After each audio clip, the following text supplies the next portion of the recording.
Hi, good to see you again. It's Graham Martin. I'm the recruitment guy with another careers interview.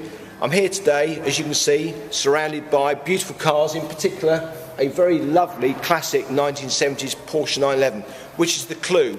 We're here today at Porsche Centre in Hatfield, Hertfordshire, UK, with Mark Goody, who is the Centre Principal. That's right. I got that wrong in the previous version. So, Mark, thanks for your time. Really appreciate the opportunity to talk to you today. No problem. So, we're here today, surrounded by lovely cars, and I'm here to try and find out a little bit more about what it's like to become a prestige, particularly a prestige car dealer. Yep. We're here at Porsche, but nonetheless I'm assuming that some of the things we're going to talk about might equate also for Ferrari and Bentley and Lamborghini.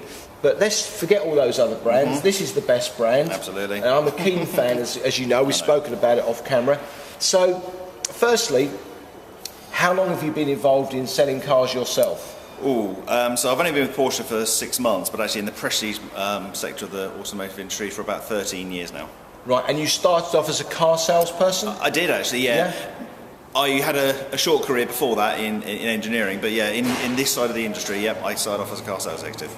So we were talking earlier about, if somebody wants to become a car salesperson in the prestige market, you don't just come in as a trainee these days, do you? It's unusual. It is. There are some companies out there with some trainee schemes, but us here at Porsche, we don't have one, unfortunately, no. So just because of our size, I think. So what you're looking for significantly is people that have actually had some experience in selling cars for a mainstream brand with maybe 3-4 years under their belt, with some proven sales statistics. Correct, yeah, absolutely. It's all about the sales for us, to be honest, really, so we want to see people with, like you said, that proven track record. But we're not talking 10, 20 years of history, I've got some young guys working in my sales team, 23, 24 years old, so 2, 3, 4 years with another manufacturer. Where you can actually check out their sales performance, so we know what they've done. Absolutely. So what does a car salesman do? I guess it's not about sitting around, flicking through car magazines, waiting for the phone to call, having coffee and surfing the net. It's not like that, is it?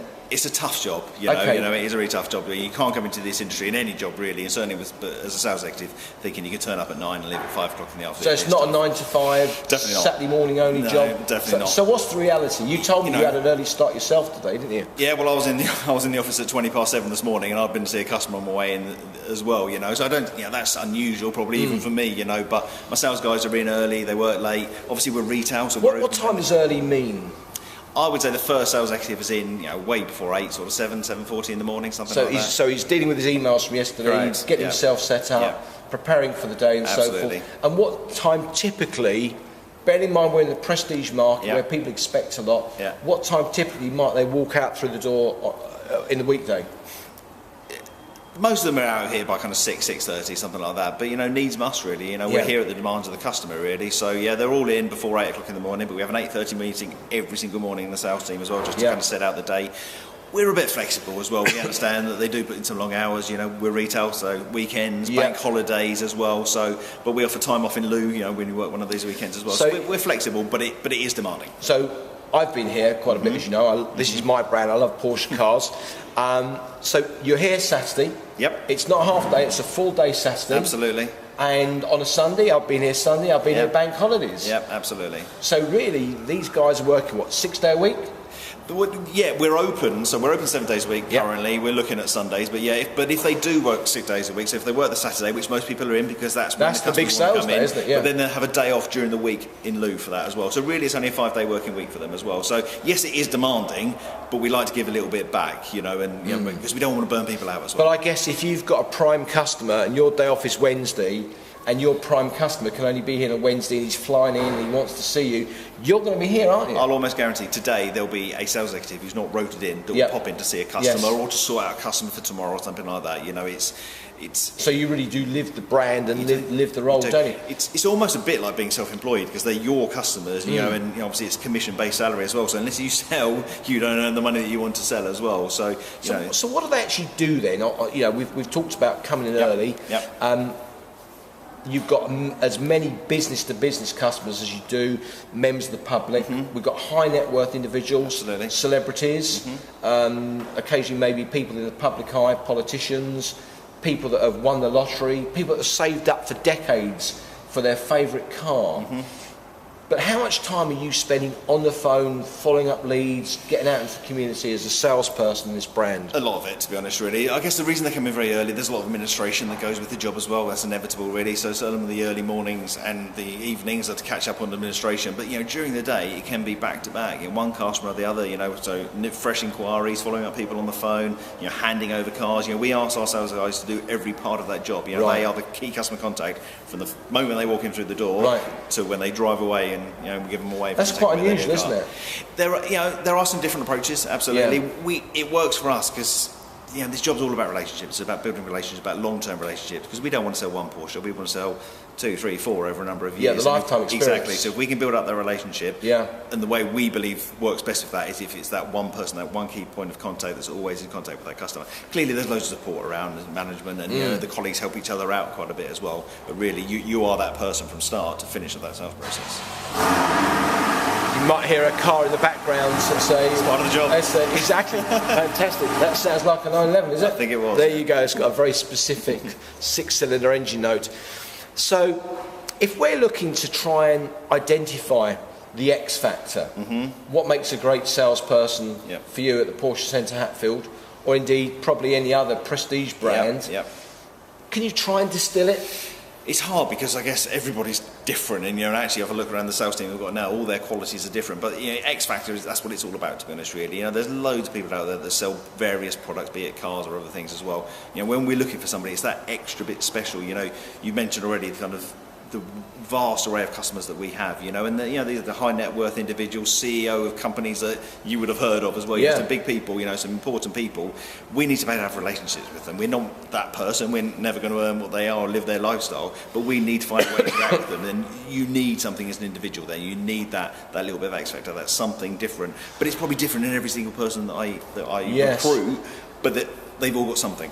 Well, it's funny, I know that in sales, in my own business, running a recruitment business for nearly 30 years, I know that some of my staff will click with certain customers, not with others. Yep. And you've got that kind of blend going on, haven't you, That's really? That's the secret to a successful sales team, I think, sometimes you need to recognise where that click isn't quite happening sometimes. And obviously, we do training with them so they can try and develop their style so they can be better to other customers, but sometimes you need to react to that and actually find a way maybe to pass that inquiry over to a colleague or something like that as well. So we're looking for smart, articulate, communicating, absolutely, great looking guys like you and I, obviously. Naturally. So presentation is very important.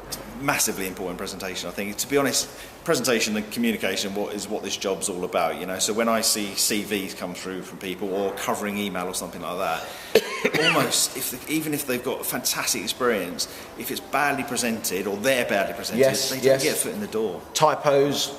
Absolutely. Yeah, they turn up late, they look scruffy. If they can't even send an email to me that's written correctly with grammar and punctuation, I'm not looking for perfection. I'm not a school teacher, but it needs to be right, because when I give them a job, or if I give them a job, I want them to communicate to my customers as well, and I need to have the trust that they're going to do that right. So yes, presentation is hugely so interesting in this day when so many companies are saying we only want to hire graduates, and I think we talked a little bit earlier that maybe you've got 40-50% that got degrees, and the other half probably less than that. Less than that.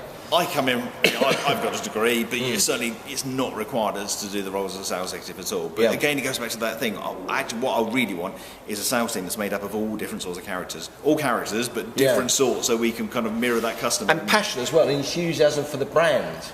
Well, the way I look at it is that we could be selling anything. It could be a washing machine behind us now, but it's not. It's an amazing Porsche, and all the cars we sell are amazing. So if you're passionate about it, I think you'll enjoy it a lot more, and you'll be more successful as well, because the passion rubs off on the customers. It really does as well. But it's not hard. If you're into cars, you're into Porsche, really. Yeah, of course you are. It's exactly. Good for us. But it's important for me. It's a question I always ask in interview. What does Porsche mean to you? What do you know about the company? And it's not a test about whether they know, the 911's been out for 54 years or whatever. What I want to see is that passion and that glint. One would expect they've done a bit of research at the very least. Absolutely. The different models within the brand, correct, the heritage, the racing experience, and so forth. Absolutely. And if they haven't bothered to do that kind of basic research. Yeah. You're right, some basic knowledge, but really what I want to see is that passion to learn more about it as well. And you can tell in an interview, I think, to be honest. So what's the best bit about selling cars in the Porsche family? Selling cars in general, the thing I love about it is the customer interaction. I couldn't stand a job where I was sitting in an office all day, like, and just talking to my colleagues, and that was it. I love talking to customers. Unfortunately, my role when I talk to them is generally because maybe something's gone wrong sometimes. Right, yeah. But even so, that, you know, really, it's what puts the fire in my belly, really. You know, talking to their customers and have that direct interaction. But we can't overlook the cars. We're lucky with the product that we sell. Our iconic product, like I said before. If you're a car person, you love Porsche. You know, so those two. What's things. the worst bit? Probably the same, to be honest. Customers, you know, I've already said we've got some demanding customers, and they can be a real pain sometimes. You know, very demanding. You know, they're used to the best, you know, turning left on an aeroplane, the best hotel, so they want the best. They bought the best car, so they need the best service, and sometimes it does go a bit wrong. And cars go wrong as well, and it's difficult sometimes. You know, we sell expensive cars, but just because they're expensive doesn't mean they're never going to develop a fault, and it's how we manage. Well, that's why you've got an engineering team and a good, strong team of technicians. No, absolutely. Let's talk about money. Okay. So typically, somebody comes into a Porsche dealership, a reasonably affluent area. I mean, you know, clearly you pick your sites very, very specifically. If somebody's been with you for, let's say, a year, 18 months, they've built up their pipeline. Within the Porsche family, typically, what would the basic be, and what would they be earning? You know, the top guy to the average guy to maybe the guy that's just doing okay. Yeah, sure. I think we reward very generously in all roles as well, but especially sales executives. So, you know, we pay a very generous basic, and so it's basic plus commission. Our basic is kind of mid-20s, you know, most industry average, you know, outside of Porsche, and the very high end is kind of mid-teens, something like that. So we're generous as a basic.